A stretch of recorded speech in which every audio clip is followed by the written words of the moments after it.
everybody. Welcome back. This is a Preakness edition. I'm here with Scott Shapiro. Hey, Scott. Hey, Emily. How are you? Good, good. Yeah, I'm kind of looking forward to this race. I think it's sort of interesting the more I sort of look at this race over and over. I know we had the plots out last week, but I didn't really start looking at this race until a couple days ago, and what I had imagined for the plot is a little bit different. So I'm going to start there. I know you've looked at the plot. You've already kind of done your write-up and assessment, so I'm interested in your take. But we'll just kind of start with looking at Quadrant 1 and where Always Dreaming is. Forwardly placed square in Quadrant 1. The way I was picturing this race was the number 10, Conquest Money, kind of being out in front and Always Dreaming and sort of sitting behind. I was surprised on the position of Cloud Computing, the number 2, who kind of looks like a cloud in Quadrant 1, being forwardly placed. So I just want to ask your opinion. Like, do you kind of see that trip for him? Do you think he's going to have to use from the 2 posts and be a little bit more forwardly placed? Yeah, I think if you look at his races on paper, it might be a little surprising, especially the wood, but he's had trouble breaking in 2 of his 3 starts and actually broken last and second to last and kind of been forwardly placed after that. So I guess I kind of envision him needing to be up close by watching his races to have any chance. And from the inside, I would think that would make that even more of a factor, unless he's going to try to come from, you kind of sit the pocket and come from out of it. But I don't know. I wasn't all that surprised. But I think on paper, and it could be an issue if he doesn't break, that could obviously have an impact on where he's placed early. Sure, yeah, and if he does break slow and then kind of has to rush up being along the inside, might have to use a little bit more, and, you have the 10 definitely coming over from the outside. I mean, that horse's best chance is to go to the front. And then Always Dreaming kind of, has some options. I know you talked about it before, of him not being a horse that necessarily wants to be inside, but at least the 4 position kind of gives him a chance to break sharp and then, sit relatively pocketish or outside of those 2 horses if if they decide to clear. Is that kind of where you see him, almost like the same type of trip he had in the Derby? Yeah, it's to the point now. It's kind of like some other horses that, I would try to beat for a little while at short prices because they got perfect trips. But then you realize that the reason they're getting perfect trips is because of their tactical speed. This is the same thing I see with Always Dreaming. I think he could be on the lead if things play out that way in a given race, in this race, any race. But he could just sit right off it, let these 2 or 1 horses go, and then Johnny V could just do the same thing and kind of pop them off the rail and stalk, because there might be more speed or less speed than, you can debate that. But one thing is probably clear is that there's going to be some separation between the first couple and the rest of the field. So it's not as if he should get caught in tight in a packed group. So I like the trip that this horse is going to get. And, he made me a believer in the Derby, that the Gulfstream or that the Florida Derby was not a fluke. And I just think he's tactical and works out his own trips. Yeah, I totally agree with you, and I see him getting kind of the same trip here and maintaining his form and condition. So I probably will play some others just because of value and things like that, but it's hard for me to really make a case against this horse. And I know you and I don't have the best luck when we pick a chalk, so I'm going to try to go elsewhere just because I've been stung by that before. But let's talk about Classic Empire, who's the number 5 horse here. Of course, I have this on standards. This is current form. I'm going to switch it over to surface distance in a second because it kind of mixes some things up. But Classic Empire, the number 5, if this horse breaks well, which is a question, we'll kind of look at that when we get into the grid. But if he does break well, breaks clean, should kind of be sitting that same trip too, getting a little bit closer, being able to establish a more positive position for his running style, sort of behind these 2. And I think that they will use this horse some in order to get that position and not, kind of give the race away to Always Dreaming. I think the connections and the rider understand that's clearly the horse to beat, and they're not going to give him the race. Yeah, I think that's true, which kind of makes for an interesting situation because I think Classic Empire certainly has the best opportunity to spring the upset in this race based on his history, based on his upside. But I also can see, especially with the tactics they're going to apply, him being maybe closer. Maybe if he regresses or doesn't run, doesn't run as well, or maybe he could be finished third or fourth and open some things up underneath.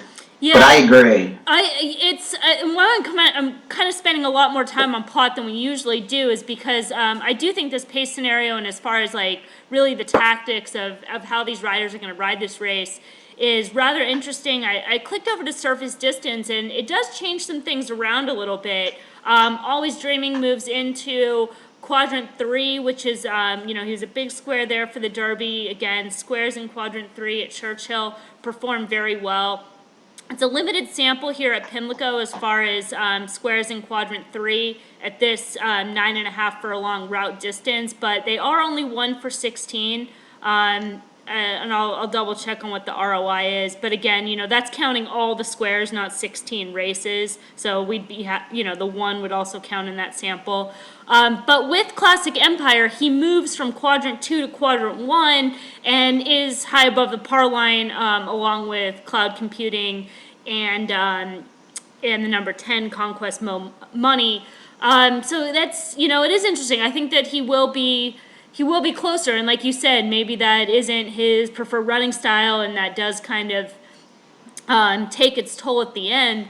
I've noticed in kind of the last couple Preaknesses, you have the horses that won that were dominant, and then horses that were kind of pressing, stalking, ended up getting passed in the lane by some kind of mid-pack, deep closing types.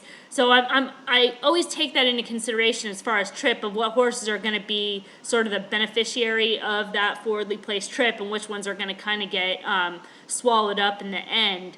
I guess when we get into the grid, we'll kind of dig into a little bit more. But I want to talk about, from a pace perspective, the number 1 Multiplier. I know I listened to your podcast with Ed DeRosa, and this is a horse you're personally interested in. What kind of trip do you see for him?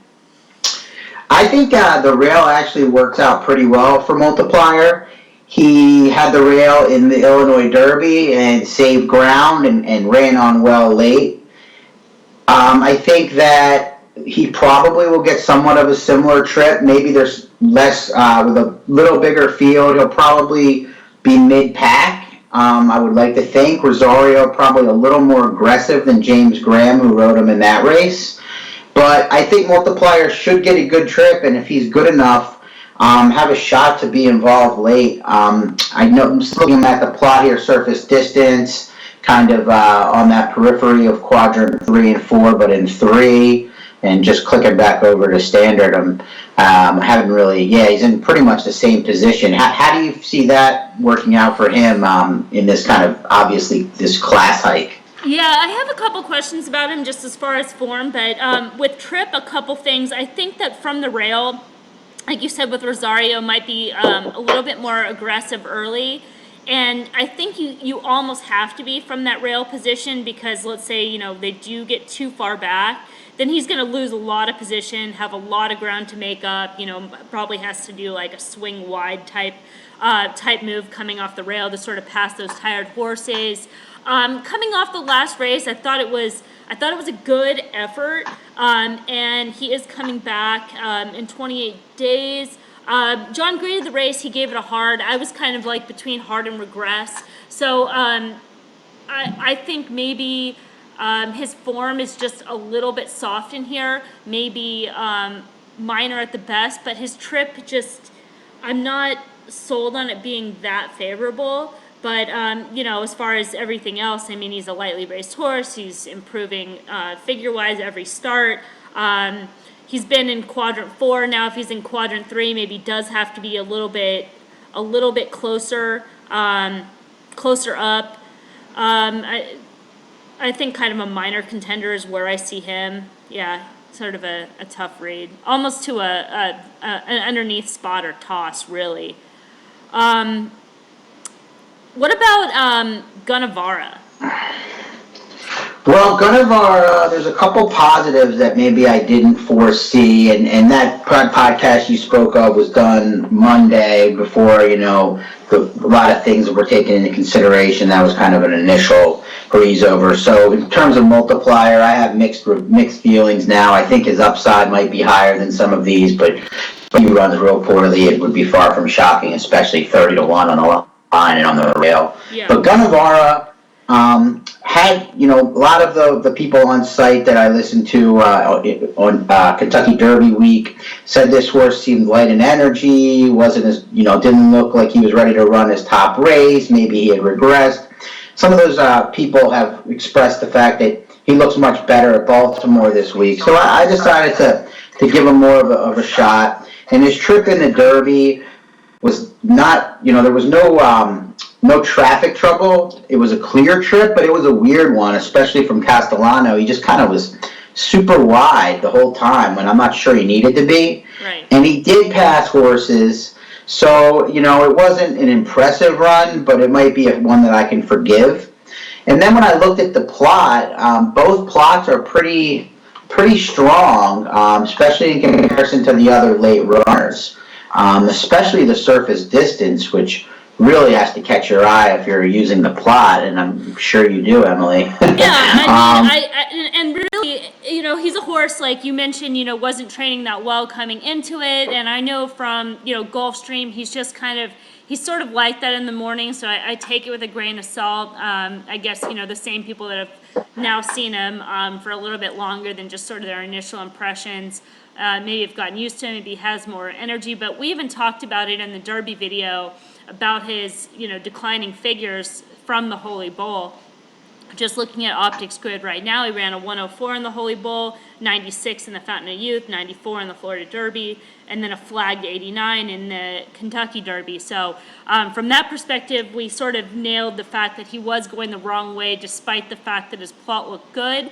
But the fact that what his plot looks like here and the price that he's going to be, it's hard for me to endorse this horse as a win contender, but I'm going to use him underneath. Again, I don't think that the distance is ideal, but he could get sort of that trip that I mentioned earlier with those horses that are just sort of on the pace early, that just kind of, lose their kick in the stretch, and him just kind of, he closes. I mean, he runs on, like you said, he's even in the Derby, he's passing horses. So he's a horse that I'm going to use underneath, to where in the Derby, I really didn't want any part of him in the 1 through 4 spot.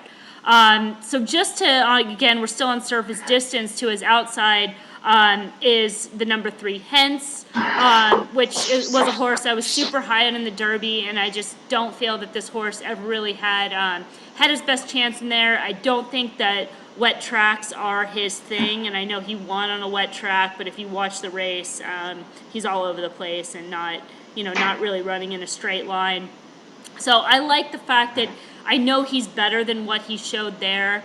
Price is going to be there. They've been, high on this horse all along. At the price, and just kind of looking for an alternative. I have to play this horse back. And I'm super critical about that type of stuff, when you like a horse, like whether you're playing him back just because, you want to feel validated. But I think he deserves to be here and deserves another chance. I know you liked him going in. Are you on or off in this spot? Yeah, I'm similar to you. I think maybe you were a little bit more adamant about how much the trip affected him. I thought he was absolutely, given no shot from the get-go, but I didn't really see a ton from him in that race. But he showed gameness, and he was a regression candidate without a doubt, even with a little bit of extra time off out of that impressive Sunland Derby. So like you, I am going to be using him mostly underneath again, and expecting him, like I am with Gunnevar, to have a big chance to pass a lot of tiring runners late. I think it's intriguing, interesting, positive sign that Asmussen decided immediately to run this horse back, which kind of suggests that what you thought and what I thought as well was correct, that he really didn't get to run a whole lot. I don't think there's a whole lot of reason for him to have run him back here if he thought the race took a lot out of him. So that's one real positive to me, is I think that several of these runners might have had a lot taken, or at least a few of them from the Kentucky Derby may have had a lot taken out of them in that race, where I just don't really see that being the case for Hens. So I struggle with a scenario where I think he's going to rally by them all, but I definitely see him running better than the Kentucky Derby, and at a price, he's definitely going to be underneath on my tickets. Yeah, I mean, even just from a value standpoint, I know that, the trips are very different, but Conquest Money being 15 to 1 on the morning line, and a horse I've seen a lot more chatter about than Hens, who beat him, is 20 to 1. So from, kind of that head-to-head perspective, he offers value there. And he didn't just beat him. I mean, I know the trip was. I know that the trips were different in Conquest. I mean, he buried him, over his home track. So I agree with you on that. It's kind of a similar head-to-head type thing that I had mentioned, I think, in one of our podcasts, where I was, confused as to why people were giving IRAP more respect than Battle of Midway, when they weren't even on the same level, and when they were racing in when they were both in races in California, and then, IRAP left. It's a similar situation where I would just much prefer Hens to Conquest Money myself as well. Okay. Let's kind of go through. I know we did a lot of these, kind of horse by horse as we were talking, and I had the plot pulled up. We'll go into the grid. Just sort of look at some ones that we didn't talk about or wanted to sort of touch base on. Let's talk about Classic Empire a little bit more, because I wonder, just sort of while I was looking at this race and looking back at his running lines, and the issue that he had out of the gate, which kind of eliminated his trip. What did you think about his trip overall? I mean, I thought there was certainly a very fair case to be made that he was legitimately compromised, both at the start and in the stretch. However, I don't even think he would. I think it's a lot of conjecture to suggest that he would have gotten better than third, even if everything went perfectly. And I know that's kind of arbitrary and an opinion that, is just that, an opinion. But the trip itself, to me, was tough. But I don't think he was beating Always Dreaming. And I think looking at Lee was going to get that better trip than him no matter how things went from the 14 hole out of the gate. So, I think it's legitimately a poor trip. I have my questions if we get into talking about, how he's going to perform on Saturday, based on moving forward off that trip, though.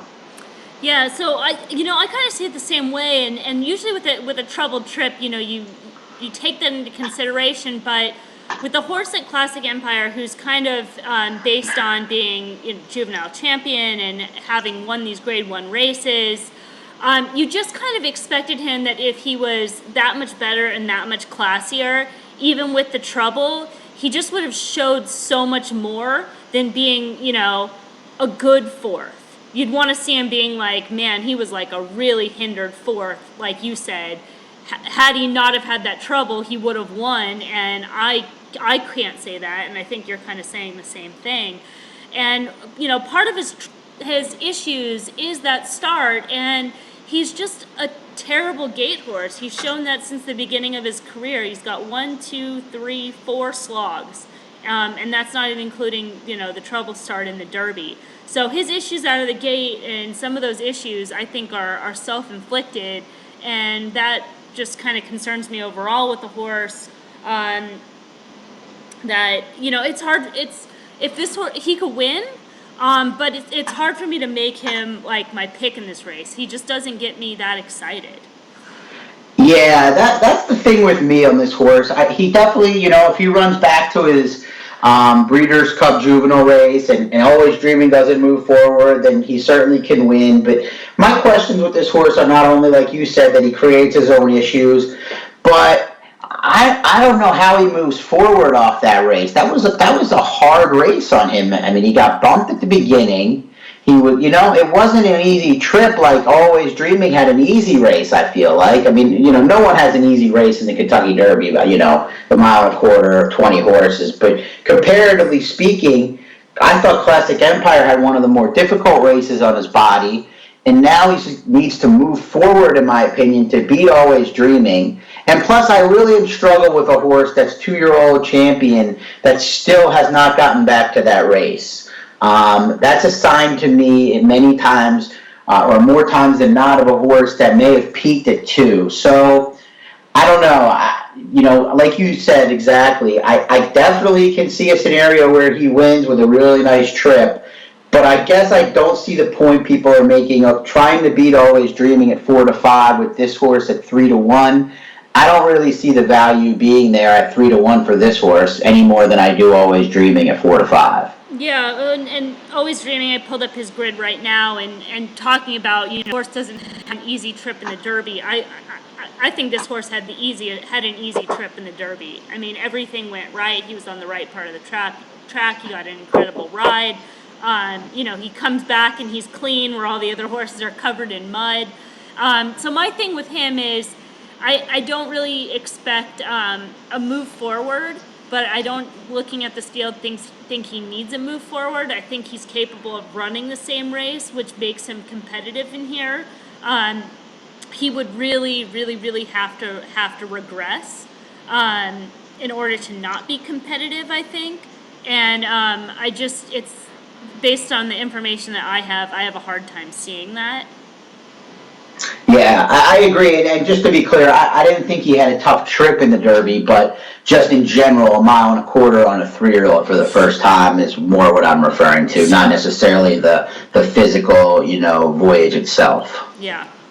Yeah, so that's let's see, who else are we kind of missing? I feel like we kind of discussed those two horses, which kind of, I think, deserve the bulk of the information. The horses on the outside, the 7, 8, 9, I guess looking at Lee will deserve the most. So let's start with him, because finishing second in the Kentucky Derby, like we talked about, just an awesome ride, rail skimming trip. But this is a horse that I had talked about in a lot of these preps, and I think I picked him like every single time, except for the Derby, and really for the Derby I felt that underneath was the ceiling. And he's a horse that I don't think that race kind of came out of nowhere. I mean, going back to the Breeders' Futurity, he ran a B race in there that was at grade 1 level, running against the bias and a Better Than Looked.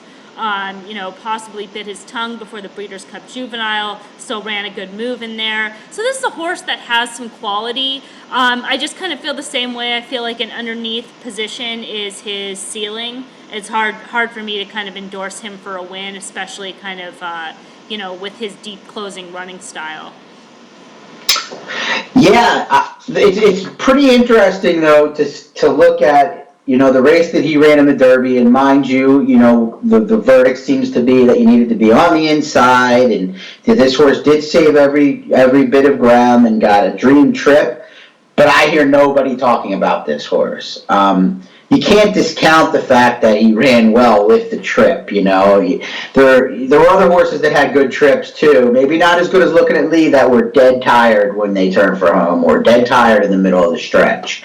And this horse wasn't. So while I'm not real high on him, and I do think he can move backwards for sure, he's kind of moved a little too forward in his last 2 races for me to think that on 14 days he's going to maybe put up that same Derby. I just find it interesting that he's getting, completely discounted, and that, Classic Empire was beaten by him, and mind you, with a much different trip, but getting much, much, much more respect. And it really, they were, a length apart in the Arkansas Derby, right? And other than the Breeders' Cup Juvenile, they've been pretty close. Now, Classic Empire was better than him at 2, Classic Empire was a great 2-year-old, in my opinion. But are they really that far apart? They're really not, but again, I think it comes down to trip, where Classic Empire is going to get a better trip, or Looking at Lee is very much dependent on what happens in front of him in order to make his trip, and I think that's where the discrepancy is. Plus, also, the morning line at 10-1. he's probably going to be a little bit longer than that, but he's not going to be the 30 he was 2 weeks ago. But I think this is definitely a horse that's going to be probably, if you're looking at like exacta probables with, the same Always Dreaming looking at Lee is probably going to be the second choice probable, wouldn't you guess?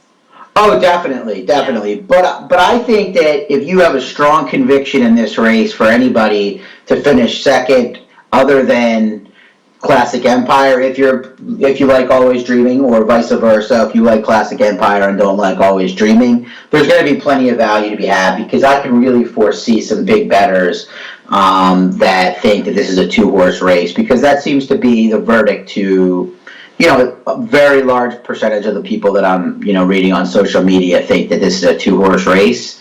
So if you have a strong conviction that Looking at Lee can run second to either of those horses, a cold exacta certainly will get you a nice return. Yeah, I think he could run second. I just don't know if I would necessarily play it that way, but I would probably be wrong. It's just not a bet I would necessarily push in. Me either. I just, the more I look at it, I just find it a little bit funny that nobody seems to be picking him for second. Right. That's more. I just laugh at certain things. I'm on the same boat, so I can't say that I feel differently. But it's just interesting to me that he ran second, legitimately, an easy second, and he's getting no chatter. So yeah, like a 3-9 or a 6-9, I might have that. You better. All right. What about Conquest Money? We didn't really talk too much about him, did we? Sure, yeah, no, he definitely belongs to talk about. And I have seen a lot of people pick this horse, and I think just expecting sort of the way I had envisioned the plot prior to seeing it, of where he looked like maybe he would be lone, but the more I look at it, I don't think he's going to be, and I think he's going to be used from the outside, and I just don't think that he is on the class. I know you had mentioned it before. We have it in Optics notes. He's just kind of leaning in late. The extra ground, the ship. I'm not sold. I'm, kind of not for me on this horse. Yeah, I could see him being third choice from the chatter. Maybe I'm wrong. In the win pool, that is, maybe not underneath. He seems to be while Cow Computing is 12-1 and he's 15-1, I get the sense that he's getting a little more chatter both to finish underneath and to win the race. It's a real cool story, the connections, low profile. I definitely have concerns about the increased distance. I definitely, even though he's had 35 days off, think that he might have run a career best in the Arkansas Derby. It looked like it took a lot out of him. He was drifting all over the place, and while he did hold second, and the thing is he is a game horse. So if he does have anything left, in the stretch, he's going to fight on. So that's my concern about completely ignoring him. But I don't think he's at the class level of the top horses in here, and he's going to have to battle with those horses early. So. It could be like, I don't want to say like Uncle Lino last year. He's better than that probably, but that horse kind of got outclassed, and it really impacted the way he ran. Yeah, and I think the regression is a big thing, and I know he's getting 35 days, but often, he stacked a lot of those races back off less than 30 days, right? 23 days, 28, 28, 20, and now 35 days, and that's sometimes not even enough. You'd be looking for 45 to 60 days as far as, if that was, a hard regression type effort. If he's short, this horse would be kind of a toss for me. I mean, I just think he's, as far as the morning line, I think that's just, I think Hence is a better horse, so he's just kind of, no value if he's shorter. And could see just being kind of one of those horses where that last kind of, that half furlong just gets to him. You want to talk about my favorite older horse? The number 7, Term of Art. Sure. The slowest horse in the race. This is a horse I know you mentioned it, and I appreciate it. It's a horse that I do like him, and I think he's a horse overall that's that is going to get better as he gets older, and with the distance, he's just a total stayer.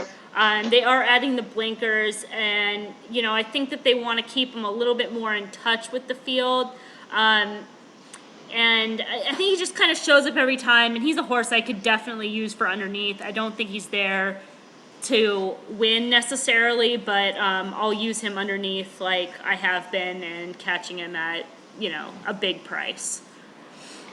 Yeah, he's definitely the kind of horse that can stay. I guess that would be the positive. It's interesting they had the blinkers and an interesting rider change to Jose Ortiz. All of that, even though Tyler Bay is a pretty aggressive jockey, suggests to me, like you said, that they'd like to keep him closer. I think if you're using him underneath, you don't want him to be that close because I think he'll get cooked. I think that he's run a lot of races already in his career, and I think that the San Felipe may be the best one that he runs. I don't have a whole lot of positives to add about this Calumet Farm colt. I think that the connections really like to have a horse in these big races. They've had a lot of success. IRAP didn't do enough to do, to move forward and run on 14 days after already having an arduous campaign. And I think they would be happy to pick up the pieces. I wouldn't leave him out in, the fourth spot for the reason you said he should be able to get the distance. But it would be pretty shocking to me if he makes any sort of win contention at any point in the race. No, and I'm probably the biggest fan of him of anybody other than maybe the connections, and I couldn't endorse him for a top spot, but I will definitely be using him underneath. Last one we'll talk about, this is the number 8 senior investment. As far as underneath spots go, I talked to John Doyle. This is the underneath key for him. He likes this horse to fill out the underneath spots. I mean, I could see it. I'm just not as high on him as John is. Any impressions? I'm a little salty about this horse because he's won 4 or 5, and the one time that he ran 6th was when I needed him in the Horse Player World Series in the Louisiana Derby. So I think the horse is a nice horse. I don't necessarily think that the distance is going to work to his benefit. I think he might be more of a mile and a 16th one-turn horse. I respect John's opinion as always, but he's going to need to move forward quite a bit and do so at an extended distance. So I have my questions. His upside may be higher than a horse like Term of Art, but I probably would give Term of Art just as much shot to run underneath in the exotics. Yeah, and John's case for him, and I'm going to click back over to Standard and show the plot, is just kind of looking at, sorry, the dog's barking in the background, from his perspective, looking at the historical plots, that these quadrant 4 horses pick up a lot of pieces underneath, like the Dallas Stewart horse in the past that ran second, I forget the name, but at a big price. And that was just kind of what he was looking for, was more of this, quadrant 4 squares. I guess on Standard he's sort of in the middle of quadrant 3, but just kind of gets in there underneath and really spices it up. Yeah, I think that was his aim more than anything, being that historical plot standpoint. Yeah, I mean, I guess I would say that I think that Hence or Gunnevera are those horses more likely, or even looking at Lee. And I know they're not going to provide the same sort of value, but I just think those are better, classier horses. Yeah, I agree. All right, so let's kind of just circle back around. What are your overall thoughts? Are you playing this race? I'm sure you're playing pick 4s, pick 5s, things like that, right? How deep are you spreading? Yeah, it's an unfortunate situation when I like the favorite like this, because I like you mentioned, it's not where I've had my most luck in life in handicapping and coming up with logical favorites that are odd on. But in terms of horizontals, I'll key Always Dreaming for the most part, and I probably am going to play at least one ticket where I have Hence and maybe Guvana and Multiplier just because of the upside if those hit, but I'm not going to be, that won't be a very expensive ticket. It'll be based on having to be right in a couple occasions before this race. In terms of in-race wagering, I'm going to go with a wager a little to hopefully win a lot approach. I think that they could run 1-2, the top two, Always Dreaming, Classic Empire. I'm not confident enough to bet Always Dreaming at 4-5. I definitely am not confident in Classic Empire to wager on him to turn the tables at his price. So I'm going to take a shot that Classic Empire moves back and isn't the same horse, the 2-year-old, and play some trifectas and superfectas with Always Dreaming on top and using horses like Hence, Guvana, and still determining, maybe looking at Lee, maybe Multiplier, maybe those are probably the main ones underneath, and hoping that Classic Empire runs out of the exact and a trifecta. Yeah, I think my approach is similar, and of course anything that's a price on Hence, I won't be scared to make a win bet there. And then as far as Classic Empire and Always Dreaming, I'd be leaning a little bit more Always Dreaming camp over those two. But yeah, I would mess around with Hence and then a couple of those other prices underneath. Cool. Yeah, are you excited? Anything else on the day? Yeah, I mean, it's some tough races. I 28 races. Some of the early card races for these Maryland horses were very much head scratchers for me. Going in sort of on the blind much more than I'm used to on a big day because I don't follow Laurel racing. But there's some really, really nice things. There was one horse on the undercard for Proctor that came up real good on the plot in the, let's see, I believe it was sorry, I wasn't prepared. Cambodia. Do you know what race number? I'll pull it up. Race 10, the Gallarette. Number 10, I think this horse is in a field where maybe the top few aren't unbeatable, either because they're coming off a layoff or they're not win types. Mm-hmm. And I thought both the sheets, figures, and the plot were encouraging for Cambodia. Both the surface distance, but I more looked at the standard, and I like the spots Mare was in, and the outside draw is a little little discouraging, but if she can avoid getting that clumped up there, I thought that the square in quadrant 1 was encouraging. Yeah, I think the post might actually help her out because it looks like there is some contention at a high speed rating. I haven't handicapped this race yet, but maybe being outside kind of gives her more of some options, being able to stalk a little bit and not get necessarily hooked up earlier in the race. But yeah, she definitely looks interesting. Those fairground races, from what John was saying, came up pretty strong, pretty tough. I'll be happy if Drew has a big day. That would He owes us. He owes us. Yeah, I haven't looked at much as far as the undercard on Saturday. I'm kind of working on that today. I did do Friday, and in fact, we're sending out. I talked with John, kind of put out my thoughts on the card. We're going to email that out. Anybody that has a current optics subscription, whether it's monthly or weekend package, will get that in their email.